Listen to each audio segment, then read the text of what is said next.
Quand le ventre parle plus fort que la raison, certains secrets restent longtemps dans l'ombre. Les histoires de Sika.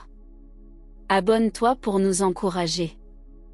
Mama Sira se tenait devant sa petite baraque en bois, un pagne noué autour de la taille, la tête couverte d'un foulard serré. La fumée de sa marmite montait droit dans le ciel, épaisse, parfumée, envoûtante. Les gens disaient que sa sauce avait quelque chose qu'on ne trouvait nulle part ailleurs. Ils venaient de loin, dès l'aube, comme si leurs pas connaissaient la route avant même qu'ils ne décident de marcher. La femme remuait la marmite avec une patience étrange. Chaque geste semblait précis, étudié. La vapeur lui léchait le visage mais elle ne reculait jamais. Elle regardait la foule se former avec un sourire léger, un sourire qui ne montait jamais jusqu'aux yeux. Les enfants d'abord, puis les adultes, puis les habitués qui n'arrivaient plus à manger ailleurs. Ils goûtaient sa sauce et leurs yeux changeaient. Ils avalaient sans réfléchir. Ils revenaient le lendemain. Puis le surlendemain. Puis encore. Au fond de la marmite, cachée dans un coin invisible, la main séchée d'un singe noir baignait dans le bouillon brûlant. Le fétiche ne se consumait jamais. Il restait là, intact, comme s'il respirait encore. Des bulles venaient parfois le frôler, et on aurait pu jurer qu'un doigt bougeait légèrement. Sira savait que personne ne devait voir ça. Elle avait reçu cette main en secret. Elle avait juré de ne jamais en parler. Le gris-gris attirait les âmes faibles, ouvrait la porte des désirs, accrochait les ventres et brouillait les pensées. Elle répétait des mots que sa mère lui avait appris avant de mourir. Des mots qu'elle n'avait pas compris au début. Des mots qui avaient un goût de forêt et de nuit. Des mots que même les anciens n'osaient plus prononcer. Elle sentait la puissance tourner autour d'elle comme un vent lourd. La file avançait. Les gens s'impatientaient. Un homme demanda. « Maman Sira, aujourd'hui encore, c'est la meilleure sauce du quartier ?» Elle répondit. « Tant que tu reviens, c'est que ton ventre connaît la vérité. » Les rires se mêlaient au bruit du marché. Personne ne voyait le regard rapide qu'elle jetait parfois vers le fond de la marmite, comme pour vérifier que le fétiche ne remontait pas. Elle travaillait vite. Elle servait avec générosité. Mais son dos restait tendu, comme si quelqu'un l'observait en permanence. Un jeune garçon nommé Kofi arriva en courant. Ses yeux brillaient. « Maman Sira, mets-moi ta sauce rouge, beaucoup, ma grand-mère veut goûter aujourd'hui. » Un frisson glacé traversa Sira. La grand-mère de Kofi, c'était Afi. Une ancienne connaisseuse des choses cachées. Une femme que même les sorciers saluaient avec prudence. Sira servit le plat. Ses mains tremblaient un peu. Le garçon partit sans rien remarquer. Quand elle se retrouva seule quelques minutes, elle posa sa main sur le bord de la marmite. La chaleur lui brûla presque la peau. Elle sentit l'énergie du fétiche vibrer. La main de singe la reconnaissait, s'accrochait à elle, exigeait davantage de clients, davantage d'âmes accrochées. Elle ferma les yeux une seconde. Elle aurait voulu arrêter. Mais elle ne pouvait plus. À l'autre bout du quartier, Afi ouvrit le plat de son petit-fils. L'odeur monta comme un serpent invisible. Elle recula d'un pas. Ses yeux se plissèrent. Elle avait connu cette odeur autrefois, quand elle était jeune, quand elle apprenait encore les secrets du bois sacré. Une odeur qui ne devrait jamais être trouvée dans la nourriture d'un innocent.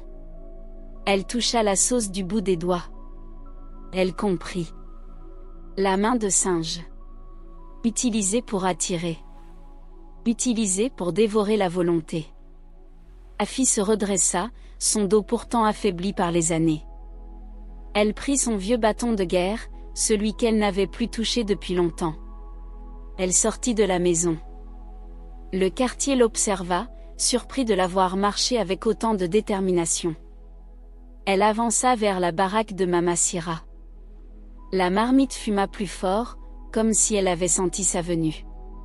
Afi s'arrêta devant la baraque. Sa main serra son bâton. Son regard fixa la marmite sans cligner.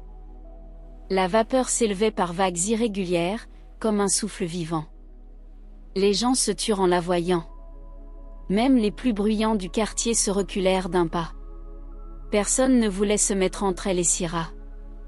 Syrah sentit quelque chose glisser dans son ventre. Elle releva la tête. Le regard d'Afi la traversa comme une lame froide. Sa main glissa malgré elle sur le bord de la marmite. Une pulsation remonta le long de son bras. La main de singe vibrait dans le fond du bouillon. Elle savait que la vieille femme venait pour elle. Son souffle devint plus court. Afi s'approcha encore. Sa voix sortit rauque, grave, usée mais solide. « Tu as ramené des choses qui ne doivent plus exister. » Syrah baissa les yeux. Je n'avais plus rien. Personne ne m'a laissé le choix. Afi tendit le doigt vers la fumée. Cette chose ne nourrit pas les ventres. Elle enchaîne les âmes. Les clients se regardèrent, inquiets. Certains reculèrent. D'autres fixèrent la marmite comme s'ils voyaient soudain ce qu'ils n'avaient jamais voulu voir. Une femme posa la main sur son enfant et le tira doucement vers l'arrière. L'enfant résista, comme attiré malgré lui. Ses doigts tremblaient.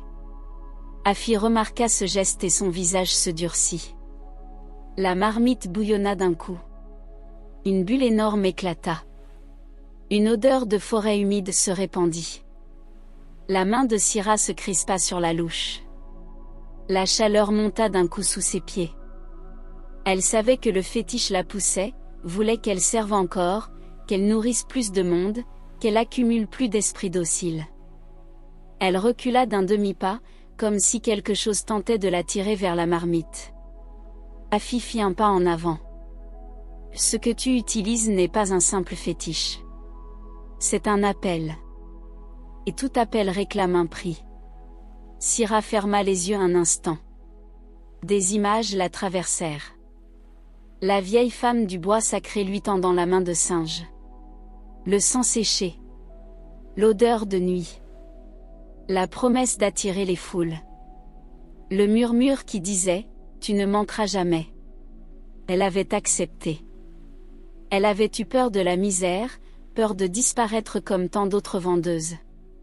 Elle avait voulu survivre. Elle avait voulu être vue.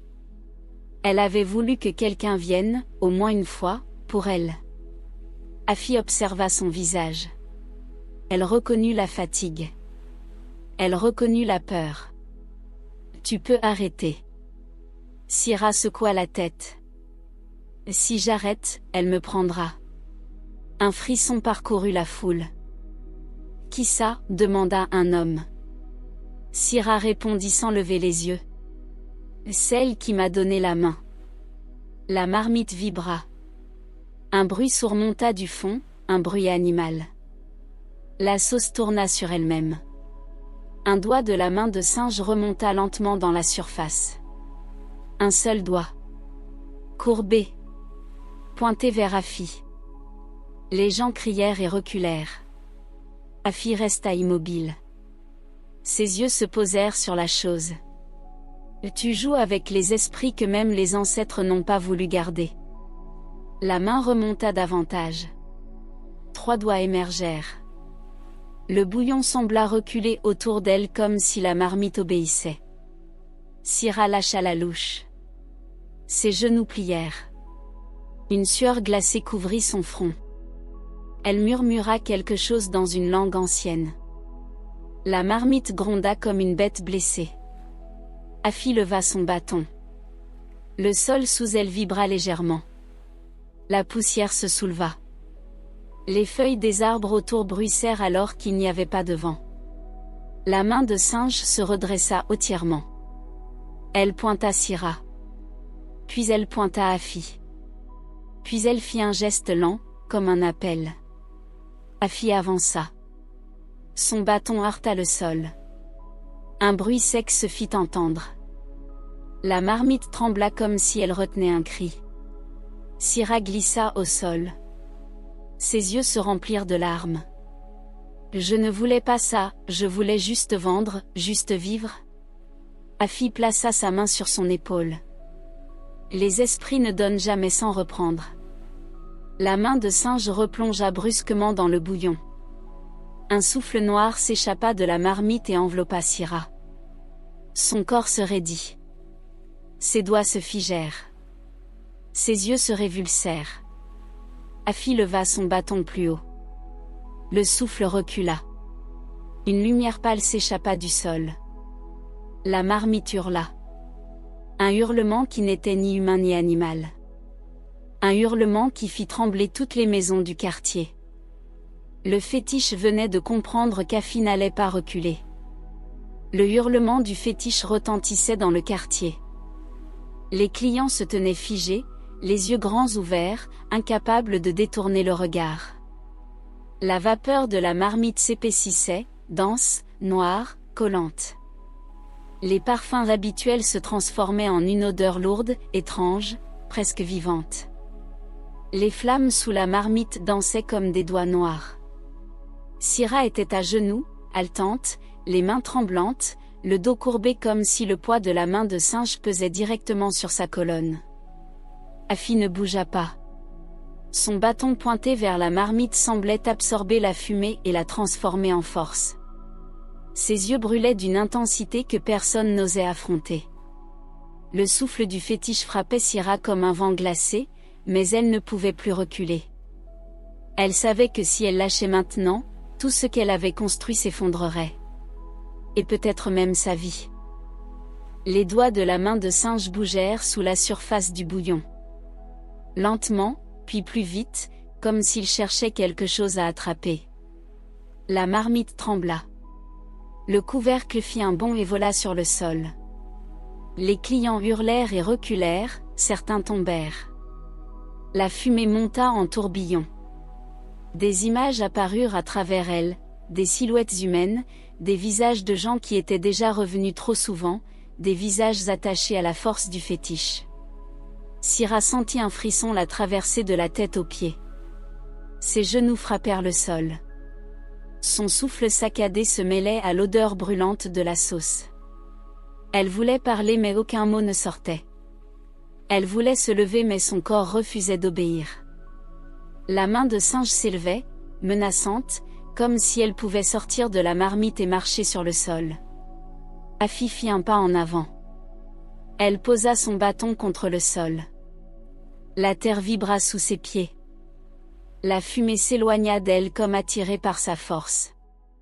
Elle murmura des mots anciens, des mots que Syrah n'avait jamais entendus, mais que son corps reconnut immédiatement comme dangereux pour le fétiche. Le souffle de la marmite changea. La vapeur tourna, s'ouvrit légèrement, laissant passer un filet de lumière étrange. La main de singe se contracta, comme rétrécie par quelque chose qu'elle ne pouvait contrôler. Syrah sentit son corps devenir léger, presque flottant, mais la peur était toujours là. Son cœur battait à tout rompre. Chaque battement résonnait dans ses oreilles, plus fort que le hurlement de la marmite. Afi s'approcha encore. La vapeur se replia comme si elle voulait protéger la main. Elle leva son bâton et frappa le sol 3 fois. Un bruit sec, sourd, comme un tambour de guerre, résonna dans le quartier. Les clients étaient figés. Même les enfants se tenaient immobiles. Le hurlement s'estompa progressivement, remplacé par un murmure glacial qui semblait venir de la marmite elle-même. Syrah tomba sur le côté. Ses mains tremblaient. Ses yeux étaient grands ouverts, fixés sur Afi. « Arrête, murmura-t-elle. Je ne voulais pas, je ne savais pas. Afi posa une main sur son front. Une chaleur étrange passa, un mélange de puissance et de contrôle. Ce que tu as fait, tu devras le réparer. Pas seulement pour toi, mais pour tout ce que tu as attiré dans cette toile. La marmite trembla une dernière fois. La main de singe se replia sous la surface du bouillon, immobile, silencieuse. La vapeur retomba, redevenant normale, inoffensive. Le quartier exhala enfin, un souffle collectif qui semblait libérer des années d'angoisse retenues. Syrah resta à genoux, haletante, les yeux humides. Elle savait que ce n'était pas terminé. La main ne serait jamais détruite, mais elle avait compris quelque chose qu'elle n'avait jamais compris auparavant, sa puissance venait d'un équilibre fragile. Si elle continuait à l'utiliser pour satisfaire sa propre ambition, elle perdrait tout. Si elle apprenait à la contrôler, peut-être qu'elle pourrait survivre, peut-être même redevenir humaine aux yeux des autres. Afi recula. Elle fixa Syrah encore quelques instants. La prochaine fois que tu utiliseras la main pour attirer les gens, tu devras me demander. Sinon, ce sera la fin pour toi. Syrah hocha la tête, incapable de parler. Le silence se fit, lourd, vivant, rempli de cette leçon silencieuse qui pesait sur chacun. Les clients, encore tremblants, reprirent leur souffle, mais personne n'osa bouger ou parler. Le marché sembla retenir son souffle pendant un moment qui dura des heures. La marmite bouillonnait doucement maintenant. La main de singe était immobile. Mais Syrah savait qu'elle n'avait jamais été aussi présente. Elle avait goûté à sa vraie puissance et à sa vraie peur. Et elle savait qu'elle devrait décider, un jour, si elle voulait continuer à nourrir ou à posséder. La marmite fumait doucement, mais le silence qui régnait autour était plus lourd que jamais. Syrah resta à genoux, le regard fixé sur le bouillon, comme si elle pouvait voir la main de singe sous la surface. Ses doigts tremblaient encore. La peur ne la quittait pas, mais une force étrange s'installait dans son ventre. Elle savait qu'elle détenait un pouvoir que personne d'autre n'avait. Et cette idée la terrifiait autant qu'elle la fascinait. Afi s'était assise sur une pierre, son bâton posé à côté d'elle. Elle observait la jeune femme avec un mélange de sévérité et de patience. « Tu penses que c'est terminé ?» demanda-t-elle doucement. « Oui, non, je ne sais pas », murmura Syrah. Afi secoua la tête. « Tu crois que le fétiche t'appartient. Il ne t'appartient pas. Il choisit. Il teste. Et il réclame. » Syrah baissa la tête. Elle comprit que chaque client, chaque bouche qu'elle avait nourrie, chaque personne revenue par désir, avait été attirée par une force qu'elle ne contrôlait pas vraiment. Elle avait cru jouer avec le destin, mais elle n'avait fait que réveiller quelque chose de vivant. Au loin, les habitants du quartier regardaient de leurs fenêtres, murmurant entre eux. Certains se tenaient les mains pour ne pas trembler. D'autres pleuraient en silence. Personne n'avait jamais vu quelque chose d'aussi puissant dans une simple cabane de marché. La main de singe n'était pas juste un objet. Elle était devenue une présence, un juge silencieux qui observait tout, patient, attentif, implacable. Syrah sentit son cœur se serrer. Elle voulait fuir, mais elle savait qu'elle ne pourrait jamais s'échapper. Le fétiche l'avait choisie, elle et elle seule. Chaque jour où elle servirait la sauce, il recommencerait. Chaque client, chaque regard fasciné ou perdu, était une chaîne invisible qui la reliait à cette puissance. « Que vais-je devenir ?» murmura-t-elle. « Celle qui apprend à respecter ce qu'elle tient, » répondit Afi. « Si tu veux survivre, tu devras comprendre que nourrir ne signifie pas posséder. » Syrah leva les yeux vers la vieille femme. Ses yeux brillaient maintenant de larmes et de compréhension. Elle savait qu'elle devait changer. Que la faim des autres n'était pas un outil, que le désir des clients n'était pas un jeu. La main de singe sous le bouillon était puissante, mais elle n'était pas immortelle. Elle pouvait être maîtrisée, contenue, respectée. Une brise légère traversa le quartier. La fumée de la marmite s'éleva droit dans le ciel. La main de singe ne bougea plus. Les clients, encore tremblants, commencèrent à reprendre leur souffle. Mais Syrah savait qu'il reviendrait. Il reviendrait toujours. Parce que le fétiche les appelait. Syrah se redressa lentement. Ses mains tremblaient encore, mais son esprit s'était raffermi. Elle jeta un dernier regard à Afi. « Je vais apprendre. Je ne veux plus que personne souffre. » La vieille femme hocha la tête. « Alors écoute. Obéis. Respecte. Et ne laisse jamais ton ambition dominer ce qui est plus fort que toi. La marmite continuait de bouillir, silencieuse maintenant, mais pleine d'une promesse invisible. Les jours à venir seraient difficiles. Les clients reviendraient, certains sans comprendre pourquoi ils revenaient. La main de singe resterait là, sous le bouillon, silencieuse, observant, exigeante. Syrah savait que sa vie venait de changer. Elle n'était plus seulement une vendeuse de nourriture. Elle était la gardienne d'une force ancienne. Une force qui ne se laissait jamais posséder facilement. Elle prit une grande inspiration. Le marché semblait retrouver sa vie normale. Les cris des enfants, le cliquetis des paniers, le murmure des conversations. Mais derrière tout cela, un fil invisible reliait Syrah, la main et chaque client. Un fil qu'elle devait apprendre à respecter. Et dans ce fil, elle sentait déjà que sa véritable épreuve commençait. Les jours suivants, Syrah ne dormit presque pas. Elle se tenait près de sa marmite, observant la main de singe sous le bouillon, incapable de détacher son regard. Chaque bulle qui éclatait faisait vibrer son cœur. Chaque mouvement invisible sous la surface lui rappelait qu'elle n'était plus seule. La main n'était pas seulement un outil.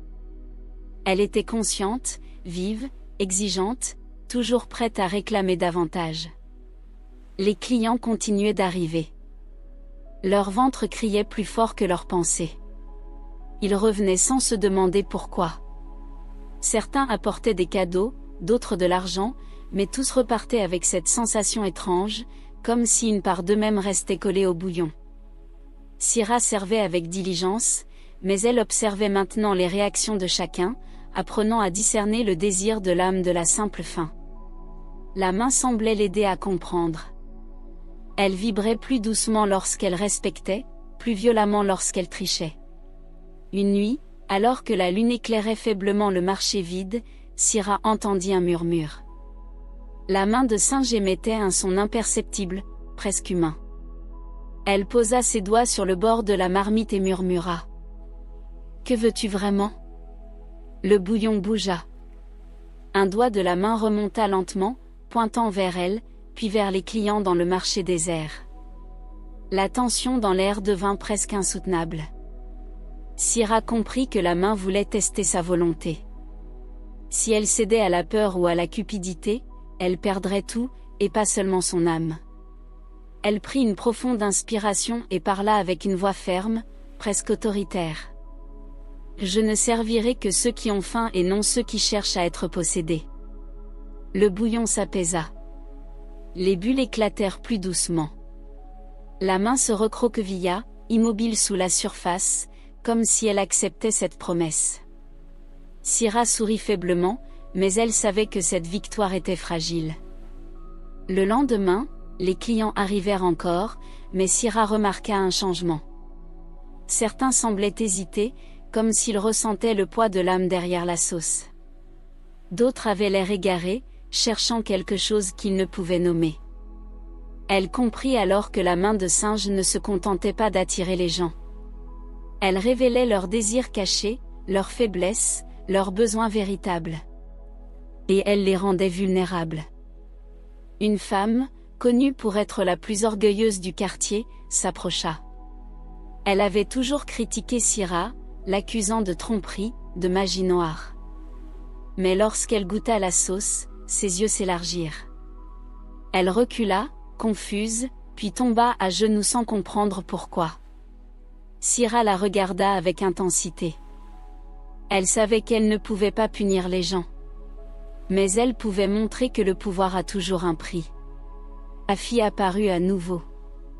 La vieille femme la fixa un long moment, silencieuse. Puis elle dit. « Tu commences à comprendre. Tu sens la force derrière la main. Tu sais maintenant que ce pouvoir n'est pas pour toi seul. » Syrah hocha la tête. Les clients la regardaient, fascinés et apeurés. Elle comprit que chaque jour serait un combat entre la volonté de la main et sa propre conscience. Chaque repas servi serait une épreuve. Et si elle échouait, le fétiche reprendrait tout, sans pitié. Elle toucha le bouillon une dernière fois ce soir-là.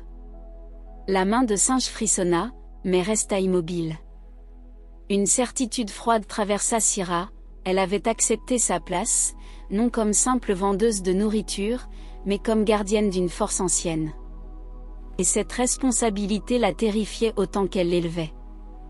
Le quartier, silencieux et attentif, semblait ressentir cette nouvelle puissance. Les clients repartaient avec des ventres remplis, mais leurs âmes un peu plus lourdes. Syrah savait qu'il reviendrait. Toujours. Parce que la main de singe ne les laissait jamais vraiment partir. Et elle savait aussi que maintenant, elle devait apprendre à vivre avec ce fil invisible qui la reliait à chacun, au marché, à la marmite, et à la main elle-même. Les semaines passèrent, mais Syrah ne cessa jamais d'observer la marmite. La main de singe sous le bouillon restait immobile, mais elle sentait sa présence partout. Chaque client qui s'approchait envoyait des vibrations dans l'air, des désirs invisibles que seule elle pouvait percevoir. Elle avait appris à ne pas céder, à ne pas laisser la peur dicter ses gestes. La main l'acceptait, mais elle exigeait toujours plus de contrôle, plus de concentration. Un matin, un homme robuste et connu dans le quartier arriva. Il portait une cape sombre et un regard froid. Il n'était pas là pour manger. Il voulait posséder le secret de Syrah, la force de sa marmite. Ses pas résonnaient dans le marché vide. Syrah sentit son cœur se serrer. La main de singe frissonna sous le bouillon. Elle savait qu'il venait pour elle. L'homme parla d'une voix basse et assurée. « J'ai entendu dire que tu attires tout le monde avec ton plat. Montre-moi. Laisse-moi goûter. » Syrah secoua la tête. « Tu ne goûteras pas. » La main choisit qui elle laisse entrer. L'homme sourit, mais son sourire était froid. Il approcha quand même. La main de singe bougea brusquement. Un jet de vapeur brûlante s'éleva et l'homme recula, surpris. Syrah sentit une puissance qui n'était pas la sienne traverser son corps. La main protégeait ce qu'elle considérait comme son domaine. L'homme essaya de tendre la main vers la marmite, mais le bouillon bougea comme un serpent, refusant de se laisser toucher. Les clients à l'extérieur, qui regardaient depuis les fenêtres et les portes, furent frappés par la scène. Ils virent l'homme reculer, déséquilibré, et quelques-uns tombèrent à genoux, incapables de comprendre pourquoi leur cœur battait si fort. Syrah resta debout, droite, le souffle régulier, la main sur le bord de la marmite. Elle avait compris que la puissance n'était pas seulement dans la main de singe, mais dans sa propre volonté. La main remua lentement sous le bouillon, puis se figea. L'homme, effrayé, recula encore. « Tu as peur, dit Syrah. La peur te détruirait si tu osais toucher ce que tu ne comprends pas. » Il tenta de parler, mais la voix lui manqua. Il sentit quelque chose d'ancien, de vivant, qui le traversait comme une lame invisible. Il recula une dernière fois et s'éloigna, incapable de détourner le regard de la marmite. Syrah respira profondément. Le marché redevint silencieux. Les clients fixaient la scène, tremblants, certains en larmes. Ils comprirent alors que la nourriture de Syrah n'était plus seulement un plat. C'était un lien. Une force. Une épreuve. Elle toucha la marmite et murmura. « Je te respecte. Je ne céderai pas. » La main de singe frissonna, mais resta immobile. Syrah savait qu'elle venait de passer un test. Elle comprit que la maîtrise ne venait pas de la peur ou de l'intimidation, mais de la compréhension et du respect. La main suivait sa volonté, mais elle exigeait une vigilance constante. Les clients reprirent leur place dans la file. Ils mangeaient, mais leur ventre était lourd de quelque chose de plus profond que la simple nourriture. Ils savaient que la magie de la marmite était réelle. Ils savaient qu'ils revenaient pour quelque chose qu'ils ne pouvaient nommer. Syrah resta près de sa marmite jusqu'à la nuit tombante. Chaque mouvement, chaque bulle, chaque souffle du bouillon lui parlait. La main de singe n'était plus seulement un fétiche. C'était un miroir de son âme. Une force qu'elle devait comprendre, respecter, contrôler. Et elle savait que les jours suivants seraient encore plus exigeants.